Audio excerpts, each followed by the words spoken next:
दोस्तों नमस्कार। दोस्तों आज का विषय है लिमिटेशन पीरियड या परिसीमा काल, वो भी क्रिमिनल मुकदमों में। दोस्तों हमने कई बार चर्चा की है और हमारे पिछले वीडियोस में भी परिसीमा काल की बात आई है कि अगर परिसीमा काल की अवसान के बाद माने लिमिटेशन पीरियड समाप्त होने के बाद किसी न्यायालय ने किसी फाइल में मुकदमे में कॉग्निजेंस ले लिया है तो ऐसा कॉग्निजेंस इलीगल है। ऐसे मामले को माननीय उच्च न्यायालय जाकर के एक 482 सीआरपीसी के अंतर्गत प्रार्थना पत्र देकर के मामला सेटिसाइड या निरस्त कराया जा सकता है। आज का जो वीडियो है वो परिसीमा काल की गणना के संबंध में है।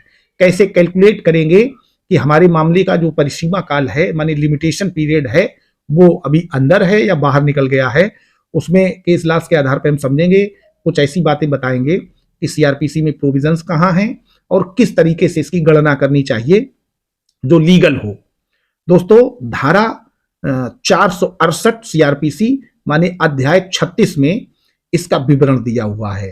धारा 468 सीआरपीसी में परिसीमा काल की गणना करने का पूरा विवरण दिया हुआ है। तो उस सेक्शन का नाम है कि परिसीमा काल की समाप्ति के पश्चात संज्ञान का वर्जन, माने कोई भी न्यायालय, इसका जो फर्स्ट सब सेक्शन है उसमें लिखा कि किसी अपराध का संज्ञान परिसीमा काल की समाप्ति के पश्चात नहीं किया जाएगा।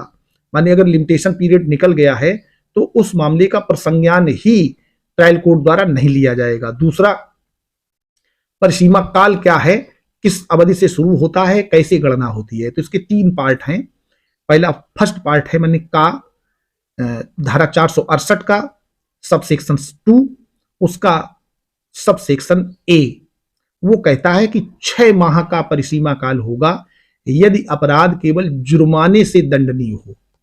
अगर आपके ऊपर जो आरोप लगाया गया है वो केवल और केवल जुर्माने से दंडनीय है तो इसका लिमिटेशन पीरियड 6 महीने है।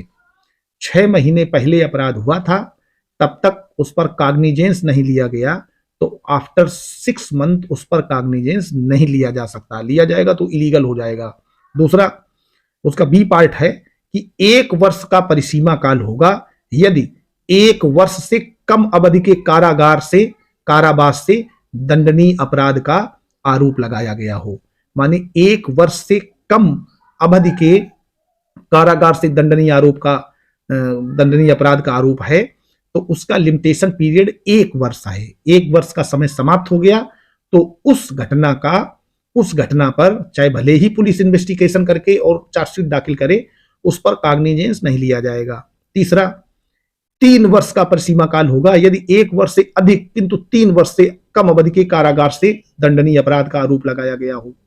माने अगर 1 वर्ष से अधिक और 3 वर्ष से कम की अवधि के कारावास से दंडनीय अपराध का आरोप आपके ऊपर लगाया गया है और 1 वर्ष 3 वर्ष तक उस मामले में कोई चार्जशीट कोर्ट नहीं पहुंची है, ना ही कोर्ट ने प्रसंज्ञान लिया है, तो उसके बाद उस पर प्रसंज्ञान नहीं लिया जा सकता।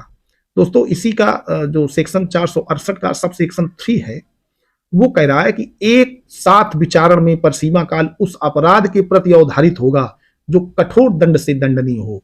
इसका अर्थ मैं बताना चाहूंगा, कभी कभी आपने देखा होगा 4-5 धाराएं इकट्ठी लगी होती हैं, जैसे 323, 504, 506, 307। तो जब इन धाराओं में परिसीमा काल निकाला जाएगा तो 323 और 324 और 504, 506 का नहीं निकाला जाएगा। जो कठोर दंड से दंडनीय धारा है माने 307 है, उससे परिसीमा काल की गणना होगी। इसका अर्थ यह हुआ कि जो छोटे अपराध हैं, निम्न प्रकृति के अपराध हैं, जिनकी सजा 3 वर्ष या उससे कम है या केवल जुर्माने से दंडनीय है, केवल उन्हीं मामलों में परिसीमा काल लागू होता है। अब दोस्तों यह भी है कि परिसीमा काल की समाप्ति के बाद सरकार को भी मुकदमा चलाए जाने की संस्तुति प्रदान करने की अनुमति नहीं दी जा सकती है। जैसे किसी व्यक्ति के ऊपर कोई मुकदमा चलाना है और लिमिटेशन पीरियड समाप्त हो गया है तो सरकार भी उसको नहीं आगे बढ़ाएगी कि इस मुकदमे को चलाया जाए, माने उसको अनुमति नहीं देगी।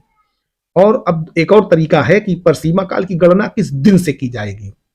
दोस्तों अपराध जिस तारीख से प्रारंभ होगा, जिस डेट में अपराध हुआ था उस डेट से परिसीमा काल की गणना शुरू की जाएगी उस डेट से, और जिस डेट में कॉग्निजेंस हो रहा है कोर्ट में, उन दो के मध्य। दूसरा, जब पुलिस या परिवादी व्यथित व्यक्ति को अपराध किए जाने की जानकारी ही नहीं है, कभी कभी कुछ ऐसे अपराध होते हैं जिनकी व्यक्ति को जानकारी ही नहीं होती है, न पुलिस को न व्यथित व्यक्ति को, तो उस दिन से परिसीमा काल की गणना होगी जिस दिन पहली बार वो अपराध की जानकारी प्राप्त हुई है।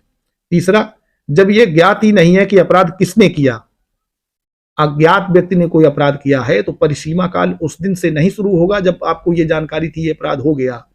जिस दिन से उस व्यक्ति का नाम जानकारी में आएगा उसके बाद से परिसीमा काल की गणना शुरू होगी। अब वो नाम जानकारी में अन्वेषण से आ सकता है या किसी और तरीके से आ सकता है, और गणना में वह दिन छोड़ दिया जाएगा जिस दिन गणना की जा रही है, या जिस दिन कोर्ट बंद है उस दिन भी वो गणना का दिन छोड़ दिया जाएगा। जैसे आज लास्ट दिन है और आज कोर्ट बंद है, तो आज का दिन गणना में नहीं माना जाएगा, वो नेक्स्ट डेट में ऑटोमेटिक उसी जगह आ जाएगा।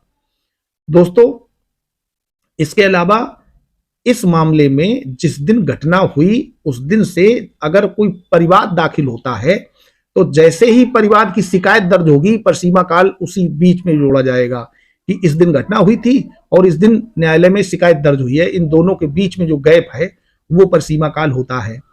चौथा, एक और बहुत महत्वपूर्ण बात है कि अगर कोई व्यक्ति फरार हो गया है तो उसके फरारी की जो अवधि है वो परिसीमा काल से घटा दी जाएगी। तो ये परिसीमा काल के संबंध में जानकारी है। अगर जानकारी पसंद आई हो तो हमारे चैनल को लाइक करें, सब्सक्राइब करें और हमारे वीडियो को ज्यादा से ज्यादा अपने दोस्तों में शेयर करें। नमस्कार।